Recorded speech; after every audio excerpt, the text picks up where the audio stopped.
Bike দিছে শ্বশুর মশাই, আব্বা দিচ্ছে তেল, তাই তো আমার গতির সাথে জেট বিমানও ফেল। দুর্ঘটনা ঘটলে ঘটুক, আমার কিসের ভয়, গেলে যাবে বাপ শ্বশুরের, আমার কিছু নয়।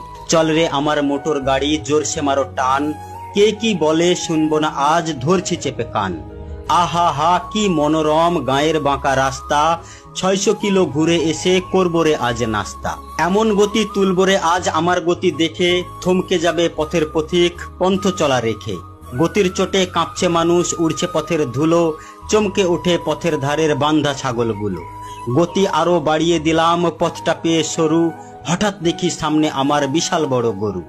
ধাক্কা লেগে হুন্ডা আমার পড়লো গিয়ে খাদে, আমার তখন হুঁশ ছিল না, ফিরছে দুদিন বাদে। দুদিন বাদে জ্ঞান ফিরলে চেয়ে দেখি ভাই, আমার যে 2 পা ছিল একটা সাথে নাই। সকল কিছু শোনার পরে চমকে গেল গা, বাইক নাকি ঠিকই আছে, আমার গেছে পা।